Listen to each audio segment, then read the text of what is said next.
Did you know in the United States, over 700,000 children are reported to be either victims of abuse or neglect each year? Hey guys, Erica Scocio here with the Childcare Director's Chair podcast and YouTube channel. We are so happy you are here today.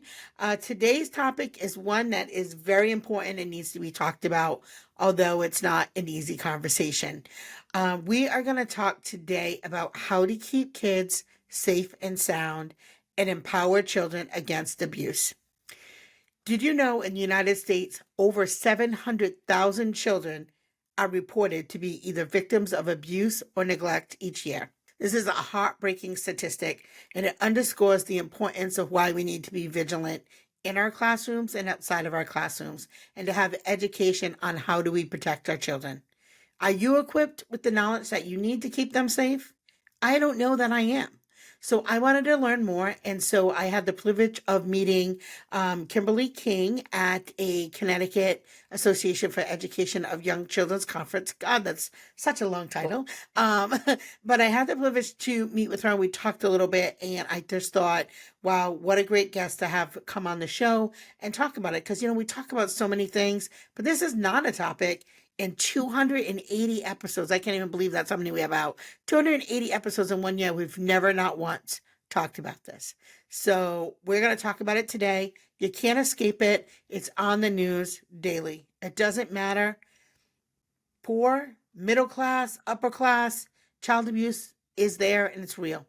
And so I'd like to welcome Kimberly to our show. She is I kind of, hopefully I say this right, but a body safety expert. So welcome to the show, Kimberly. Thank you. Thank you so much for having me. So tell folks a little bit about yourself and how you came to do this work. Sure. So I am a survivor of sexual assault in college, and I didn't tell anybody.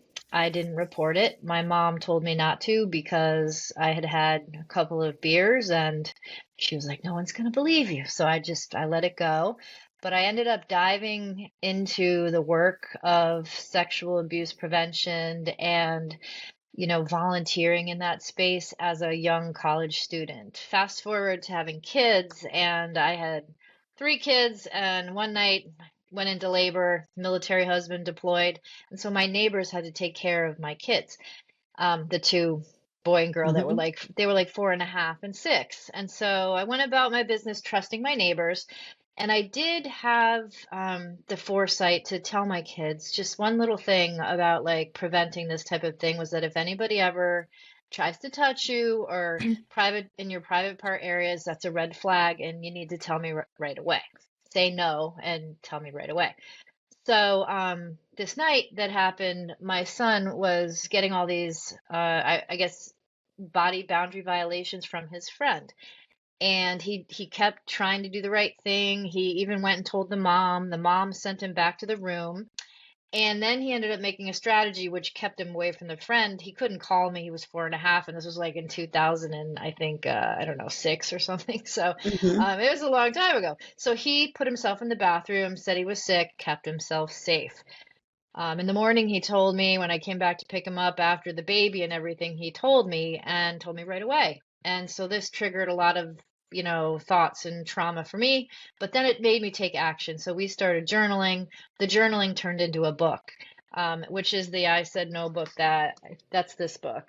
So this is really the first book on how to prevent child sexual abuse using kid-friendly language and teaching them all that they need to know. Wow. Well, thank you so much for sharing your story with us and the world. Because I am positive that somebody who's listening to this podcast has experienced abuse in one way or another, either themselves or someone in their family. Yeah, There's no way that it hasn't touched somebody that's listening to this podcast right now. Yeah. So yeah, and I love that you started that conversation really young with your children. And as a parent, right? Because this isn't just educators that we're talking to. We're also talking to parents. And we teach our kids lots of things. Wear a helmet, right? Exactly. Wear your knee pads when you hop on a bike, right? We teach them lots of things, but it's such a touchy subject, and for some parents, a scary subject to bring up with Right. their children. So, Yeah. you know, how does somebody even start? Like, let's get to like, Yeah. where's the starting point, right? We don't know. I don't know, and I've been an educator for a very long time.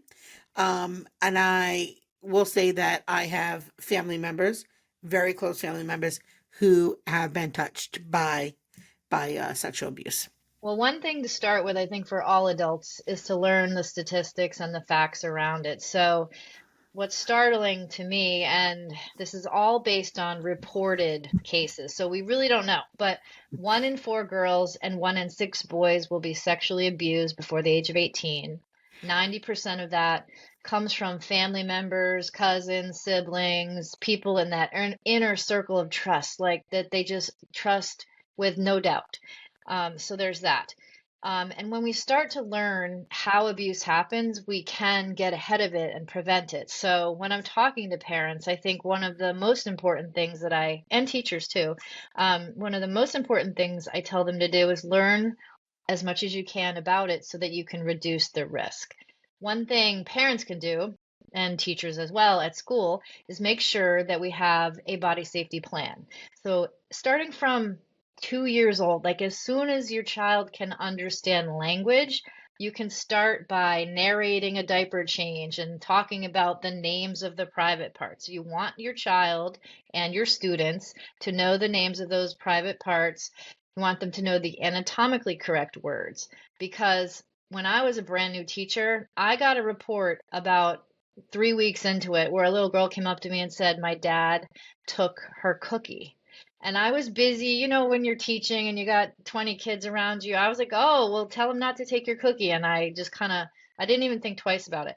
The next day she came back and she said, my dad took my cookie again and it hurts. And then I asked her to show me where she was hurting and she pointed and I was like, oh my God. So like I missed it because I didn't know her word and she didn't know my word. So teaching that vocabulary is very helpful in reporting child sexual abuse to a safe adult. And also, it is preventative because predators and people that do this to children are looking to get away with it. So if your child is like 3 or 4 and they already know the correct terms of their body and they already know some simple rules, like I'm not going to keep secrets and, boundary Hmm. things, they're not a good target. So that Mm. predator will move on. So the research shows that when you teach children these strategies consistently and in a calm, clear way and reduce the risks at the same time, you have much better outcomes. Wow, that is great advice, and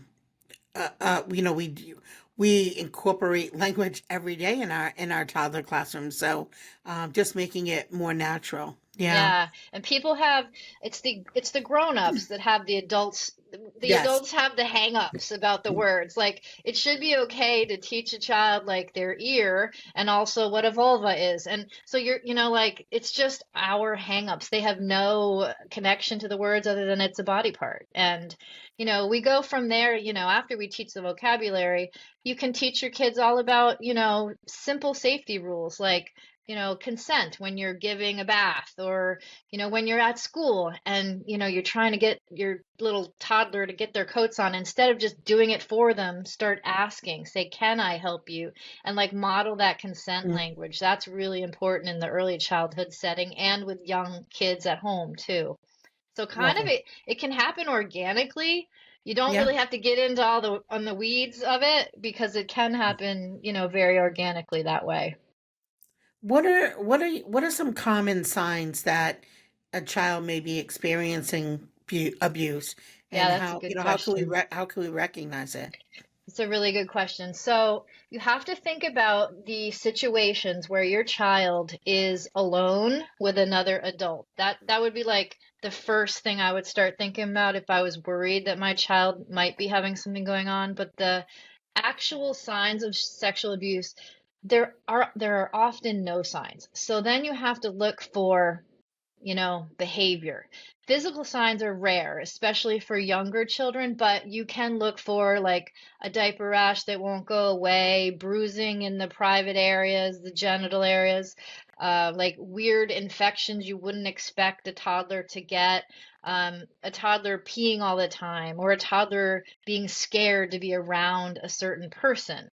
A toddler or young child can also change how they behave. So I interviewed a person for my new book, Body Safety for Young Children, Empowering Caring Adults. I had interviewed some survivors and I asked them, like, so this was happening to you. Why didn't anybody help you? And he didn't feel safe telling anybody, but he manifested it in his behavior. So he went from being a 5-year-old who was the quiet, calm kid to all of a sudden this kid who's pushing and touching and fighting everybody. And instead of any person asking him, "Are you okay?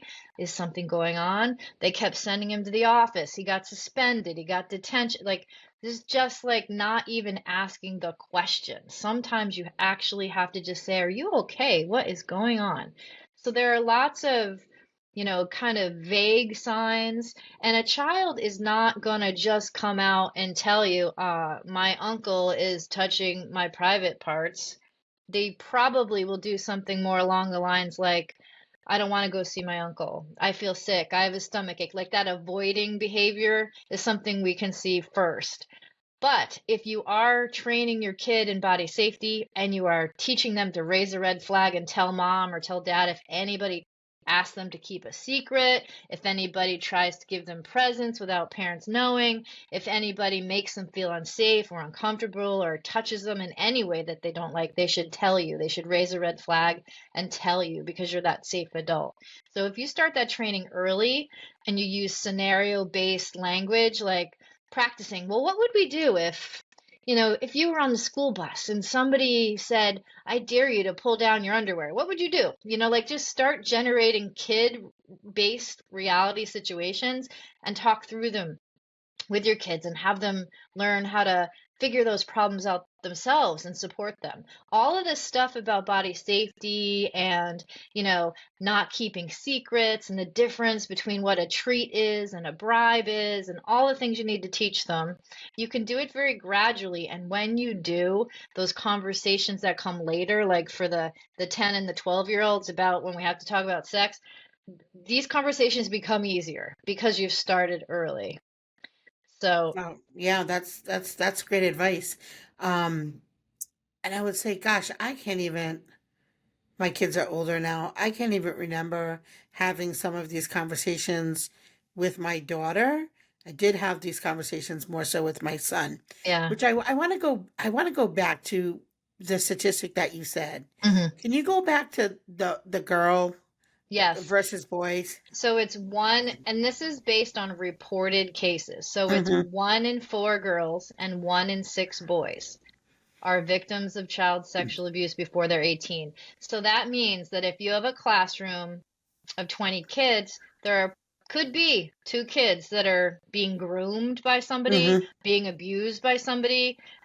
You just don't know. And these are reported cases only. So here's the other statistic that always blows my mind is that 68% of children never tell anybody. That's the statistic where I'm trying to make a difference because when we give kids the language, the Yeah. rules, and we give all the adults what they need to do, that statistic will change. Another really important statistic to know about is that it used to be that children, so there's this thing called child to child sexual abuse or child to child harmful behaviors when like a 6-year-old might try to do something to a 5-year-old that they've seen on the internet or that they saw a movie or that's being done to them. That statistic has jumped from 40% to 70%. So now the biggest risk for young children is that child to child abuse, that child to child harmful behaviors is what we're calling it now. Because if a 6-year-old is being abused by an uncle and then they're repeating something they don't Mm-hmm. understand in kindergarten, then, that's not abuse. They're just doing something that's harmful and they don't know what that is. They don't understand. Yeah. And so that's why when we're supervising children, particularly say this all the time, particularly on the playground where there's Oh lots yeah. of places to like, I mean, because I work in a center every day, right? Yeah.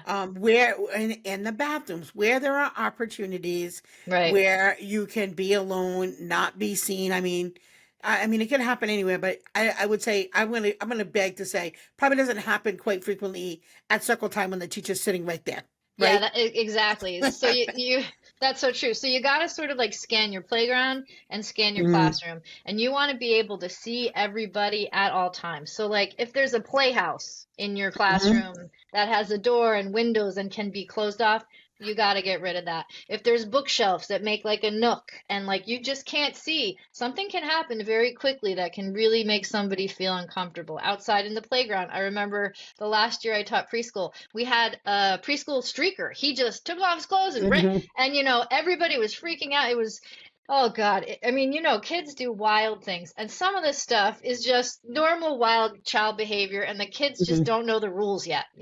That's our job, right? We're Sure. we're we're teachers, we're parents. They've got to learn the rules from us, and so sometimes you have those like teachable moments where the Yeah. Anthony just runs wild in the playground, and you got to deal with it. But um, it's really interesting too for teachers because you also have to prevent yourself and your staff from getting into any kind of a situation that could be Mm, risky.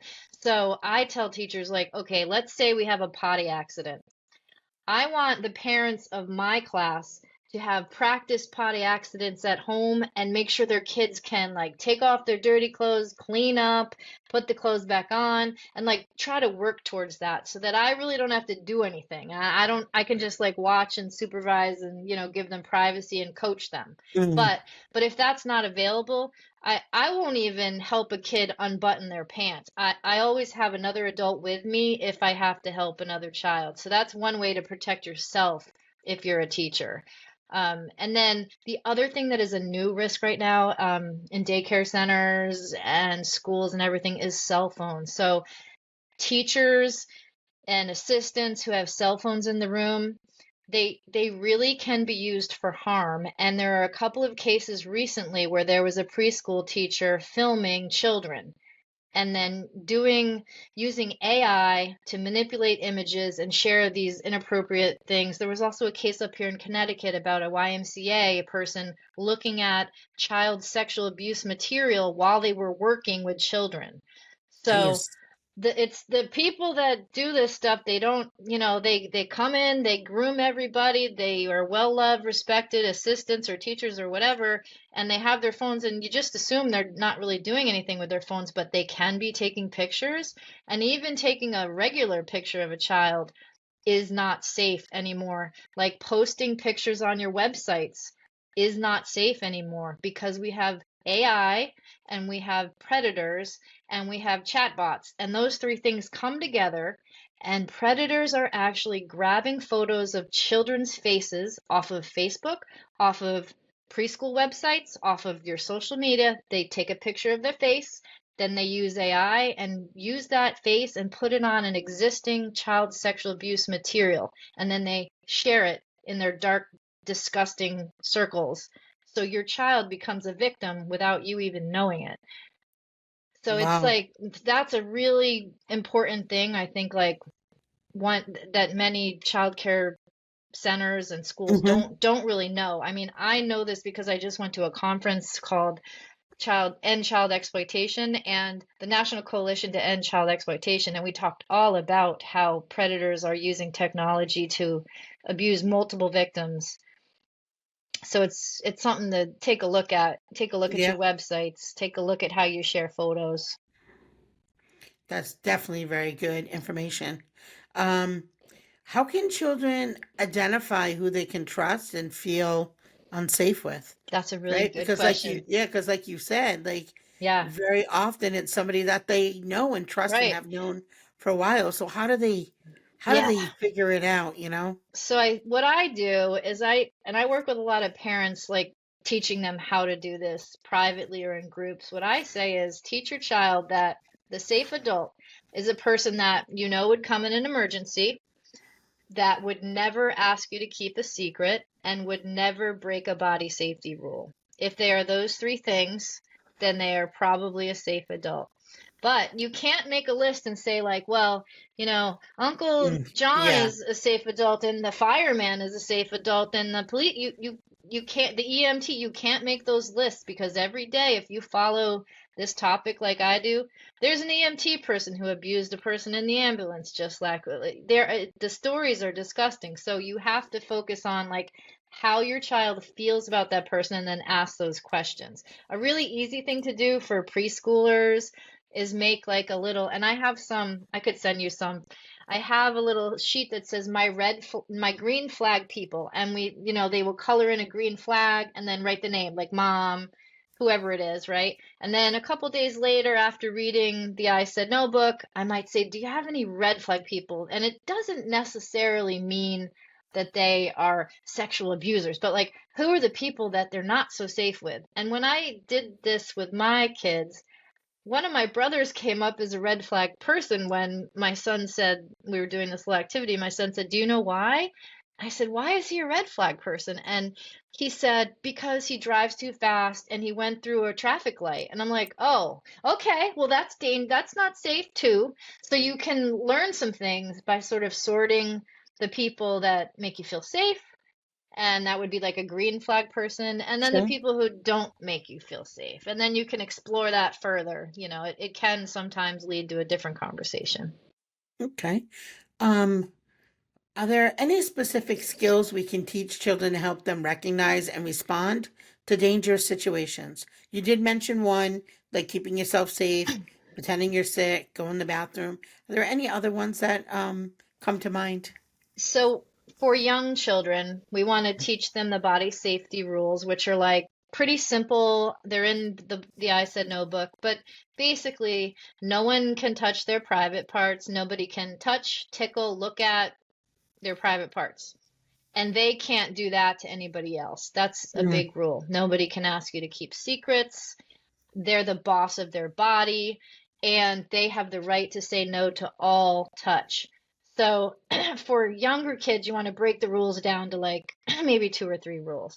And then reading children's books. There's like 15 excellent children's books on this topic that you can start reading when your class is 2 years old, and not making it a big deal, but also like touching on it again and again, maybe bringing a different book every month to talk about the topic. In the classroom, you can teach the body safety rules. You can make a poster, and that can be just something you go to. Like if somebody accidentally touches somebody in a private area, you can say, oh, well, let's look at the rules and let's talk about what happened and let's make sure everybody feels safe.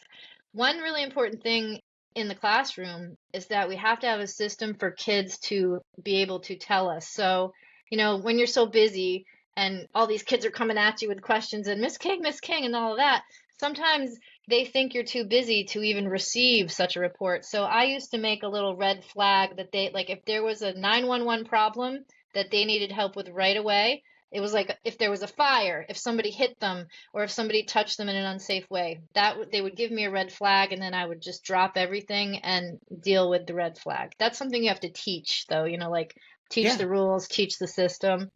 But that makes it a little bit easier for kids to be able to tell. yeah. So, how can we encourage children to speak up if they feel uncomfortable or safe? Like, I know you have the rules posted. Yep. Okay. What, because like you said, we can get really busy in the day to Yeah. day. Yeah. So, and you did mention that, that activity, the coloring, the red Yep. flag and green flag. Are there any other ways that we can encourage children to speak up? Yeah, one thing I think for preschool daycare is to focus on consent. And so like reading a few books on consent and then doing a couple of activities which would like reinforce that I need to ask permission to use your pencil. I need to ask permission to share a toy. I need to ask permission to hug you. So I did the last year I taught preschool something as simple as a consent chain. So we just took like a little bit of construction paper, cut out like 100 pieces, and every time I caught them practicing consent or practicing a body boundary safety item, I would like say, well, Susan asked for a hug, and I'd like make a big deal about it. I just like to make a big deal about those consensual moments because that's how we really can empower kids to develop their body boundaries and to understand the topic. So, and as a teacher too, like you can do things like instead of like just hugging everybody or letting the kids just hug you, you can make a system. You could say, do you want a hug? Do you want a high five? Or do you want a fist bump? Or do you want to dance? You can give them some choices so that they Mm. see that they have choices with their bodies. Wow, that's great. Yeah, that's great. I'm a hugger, clearly. I know, I'm a I am hugger. too. But yeah, I know. But you're right. But we do have to protect ourselves as educators. So, Yeah, um, yeah, so these are good things to bring to top of mind. yeah, Um, so let's pretend we're not talking about a toddler for a minute, because I also run a school age program, or even just my own children who are, yeah. young adults at this point in life. Yep. Um, how can parents monitor their child's online interactions to ensure they're safe? Because Yeah. Oh gosh. we all have these. We all Yeah. have the phone, we all have a tablet. How can we ensure, Yeah. because I know we can block certain content coming in on our younger children, but our teens, Oh they're not yeah. blocked, The right? cat's So out of the bag. cat's out of the bag. Yeah. Yeah. So obviously, this is the world we live in. So, what tips can you give Yeah. to school age teachers and parents who work with kids who are very capable at manipulating the internet better than most of us, Yeah. obviously? So Yeah. there are two products that are available today for that exact problem. One is called the Bark phone, and the company is called Bark Technology, and then the other one is called the True phone. So those phones are smartphones, but they are parent owned and parent monitored, and you can set the level of trust to your child. So if you have an 11-year-old, well, first of all, let's go back. If you Mm. have the option of not getting your child a phone, if you have a 13-year-old, I say wait. I feel like everybody's got to wait until they're 15 before you get the regular old iPhone that has access to everything and everyone. So if you really have to get your kid a phone, I would totally recommend starting with a Bark phone or a True phone because you have the control and you can teach them how to be a digital citizen. You can teach them about how to operate and what they should share with text. It takes time to learn. And kids that age are so impulsive that they will do things that you will not believe. And we have kids sharing nudes that are 11 years old. So when that happens on your phone plan, do you know who's responsible for that nude that's been sent? The parent. So that's on you. So we have to get our control back so that we can teach them the things they need to know before they're Mm. loose. I have a story. So I have a friend, grandma, who is she has a lovely grandson, and when he was 13 years old, they shared an iCloud account or whatever, and he was sending pictures to his girlfriend, naked pictures, and they came to grandma too, and grandma was like, "Oh Mm. my God." And she went Poor over, grandma. poor grandma, she ran over to his house, screamed at him, showed the parent, and like he lost his phone for a month. So instead of getting there, it's better to get Mhm. ahead of it by just starting really simply. The other Yeah. thing with the cell phones is that, and he is 25 years old. I have a 25-year-old who I got a phone for him when he was 14. He's addicted to it. He has terrible mental health problems, and he has been bullied, and people have told him to kill himself. I mean, there have been horrible things that have been said and done to him via that phone. His self-esteem is in the trash. And I didn't know that there were those effects when I gave him the phone. I didn't know it would create anxiety, but it did. There is a book that I think every teacher, every parent should read. It's called The Anxious Generation by Jonathan Haidt, and it is about that, just the science and the research behind what these phones do to our kids. Mm. Um, there's also a show called Undercover Underage, which is, I believe it's on HBO and Hulu, and it's about what happens when a 13-year-old girl or boy has a phone with no supervision, how quickly an online predator can access them in an instant. Like Yeah. disgusting images, it's just really dangerous. So, the other thing that people don't think about, and if you're not in the sexual abuse realm and obsessed with it like me, you might not know, but like video games. So there's a game called Roblox, and everybody thinks Roblox is just like this safe game, but it is full of little private rooms with dangerous sexual scenes, and predators can message your child in that space Wow. right through the video game without you even knowing. So you can be sitting on the couch and your kid's playing a video game or on the phone, and your child might be a target of abuse at this very moment. For teens, the biggest risk is sextortion.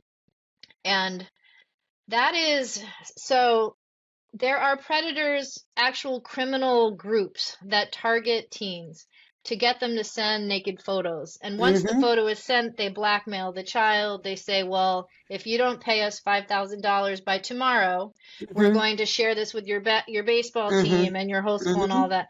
And so I think there have been something like 26 suicides from the sextortion schemes I that have been I going know on. somebody that happened to. Oh God, it's the saddest thing. Mm-hmm. And Yeah. that goes back, like if we connect the dots backwards, if we have been talking about body safety and online Mm. safety and sexual abuse, and if you have this like open communication with your kids, if something like this happens, Yeah. hopefully they would be like, "Oh my God, Mom, I'm so embarrassed, but look what happened," and they would tell you. Yeah. It's so sad though. They just panic and think that there is no help. Yeah. But there actually is help. There's an organization, uh, NACOSI, National Coalition to End Child Exploitation, and they have something called Take It Down. So you can report what happened and you can actually get it taken down. Awesome. So, Um, what what training? Let's talk about training because we do PD all the time. I'm a yeah. teacher who does PD all the time, Yes. and I can tell you right now that the amount of training that is available in my state on the subject. When I go to conferences, where I don't see this topic, not Yeah. nearly enough, right? Yeah. So, what resources or organizations have this type of training, or Yeah. how do educators undergo training? What where do we find it? What do we need Right. to know? A really good place to start is Darkness to Light. So d2l.org. I am a certified sexual abuse prevention facilitator, so I can actually train schools and parents and Mhm. you name it with the program. So it's a 2.5-hour program, it's actually just been redone and it's very easy to get through. It's trauma informed, it's not super triggering because there are a Mhm. lot of victims who are, Mm. just the statistics Yeah. alone. But you would leave there with CEUs for your continuing education. So that's the one that I work with and for. So that's an option. There's also Monique Burr. They have a curriculum of body safety and sexual abuse, which is like a K through 12 thing. And then if anybody in any state would look up Aaron's Law is a law that was passed that requires all schools K through 12 to have a body safety, sexual abuse prevention curriculum. And a lot of states have passed it, but I am finding as I travel and I speak and talk to teachers, a lot of teachers don't know about it yet. Hmm. So that would be one thing to like spread the word with every teacher even though it doesn't apply to preschool, it should eventually trickle down to that. But find out what Aaron's Law is, and Aaron's Law has a page, aaronslaw.org. They have resources, they have trainings, they have advocacy, and it's a great idea to really find out about that. But Darkness to Light is the easiest place to start. They have tons of free video and content on there as well. Awesome. Is there anything that you really would like to share with our listeners today that I didn't ask you?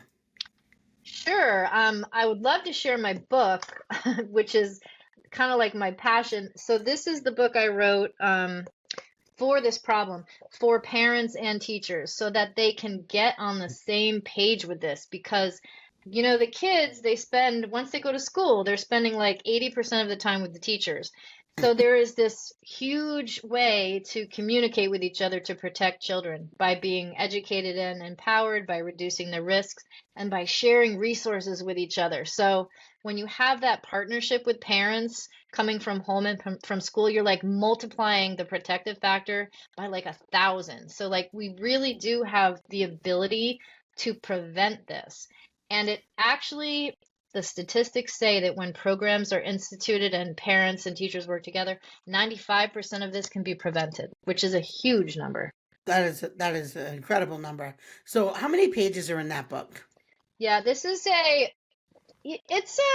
184 pages, but it has like some scripts you can use in your classroom to Mm-hmm. teach body safety. It's got like it's got recommendations for books, it's got charts, it's got like definitions of like how to teach the Yeah. body parts. It's very user friendly. The reason I asked you is I'm gonna give you a page number. I'm gonna Okay. ask you to read me an excerpt from that page. Hopefully, Okay. it's a page that has words and Some not a picture. Yeah, So yeah. we're gonna go with page number 26. This is Okay. not this is not plans, guys. Yeah, let's see what's on page 26. Okay. Page 26 is talking about grooming, and this is a tactic that groomers use to groom children. And one of the things that a predator might say to a child is, your parents will never forgive you if they find out what we did. You didn't say no, it's your fault. So that's something when a child is being abused, that's how they keep a child silent. And that tactic is called shame. So I talk about how a child is not able to give consent to a sexual relationship, and the blame shame game is the first way that a predator starts to try to take control. So I give what you can do, and then so a tactic, and then what you can do. And there's actually, I think, I've got like all the So chapter two is actually free on, if you go over to Amazon. Depending on the day, the Kindle book is available, which is funny. Sometimes it's there, sometimes it's not. But there are 2 free chapters, and chapter 2 is all about grooming. And I think this is probably one of the best chapters in the books about how to flag abusers and the techniques they use to groom parents, teachers, schools, and children. That's awesome. That was Well, a good thank you. one. Yeah, well, look at that. So thank you for sharing all of your awesome wisdom. Let folks know where they can find you because I'm sure they're going to be very interested in your book and, all the things that you're doing because who Sure. doesn't want to keep their children safe? I know it should be just like you said about like the helmets. It should be as easy as buckling in the Mhm. seatbelt if we start early. Yeah. You can find me on KimberlyKingBooks.com, or I'm on Instagram. My little name is Tough Topics Mom on Instagram. So you can find me there or on my website. Awesome. So, all of you that stood through the whole podcast with us, I want to say thank you so very, very much.